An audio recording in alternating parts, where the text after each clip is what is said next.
Pretty bad scene here. Eagles-Giants. Cam Skattebo is getting carted off the field, and this looks pretty similar to what we saw only a couple weeks ago with Fred Warner when he played the Buccaneers.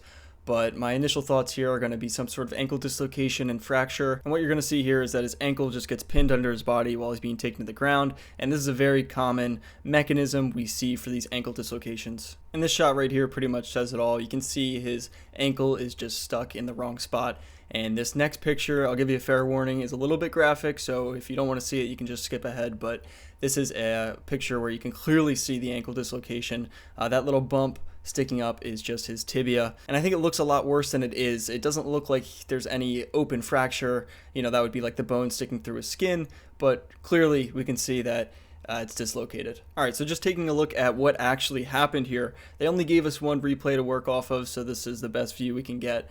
But as you can see, when he gets brought down at this point, he's kind of in a normal spot where he's just coming to the ground.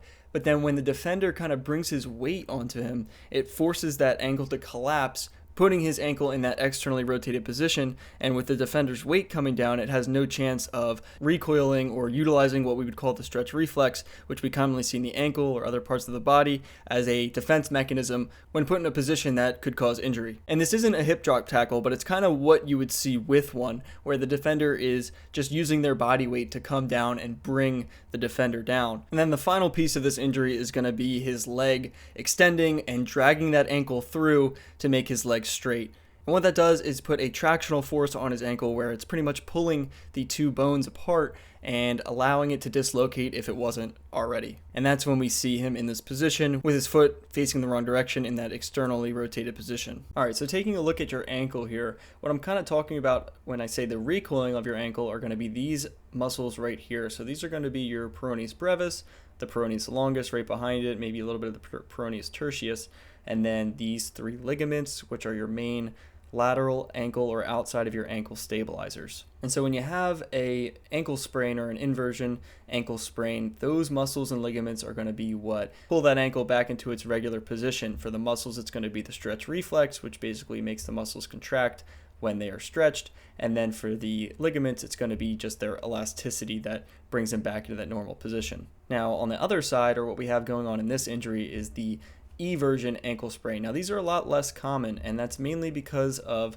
not so much the muscles, but the deltoid ligaments, or those four ligaments that you see right here. I'll label them 1, 2, 3, and 4.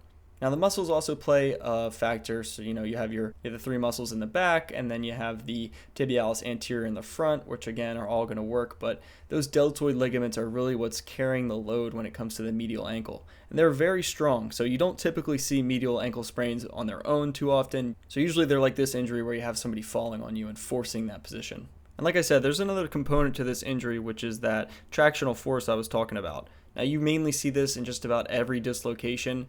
And if I draw the ankle right here, I'll just trace the line. You'll see it's pretty compact. Everything's pretty tight together. Your fibula on the outside and tibia on the inside are resting on that bone called the talus. And the tractional force is going to look something like this, where the bones or the joint is going to be pulled apart, which will increase the joint space where the bones articulate or come together. And what that does is make it super easy for that talus, the bone on the bottom, to rotate and slip under the fibula on the outside. And then it gets stuck in this position and can't go back together. Sometimes dislocations will relocate on their own, and other times they need to be reduced or put back into place. As for the fracture component of this injury, what we typically see with an ankle dislocation or an ankle roll are going to be a fracture of the furthest away or the distal portions of your tibia and fibula, known as your malleoli. And you've definitely seen or touched this part of your ankle before. It's the big bumps that stick out on the sides. You can't miss them. And with any dislocation, you're always going to be worried about the vascular structure, so your anterior tibial artery, your posterior tibial artery, and the fibular or peroneal artery.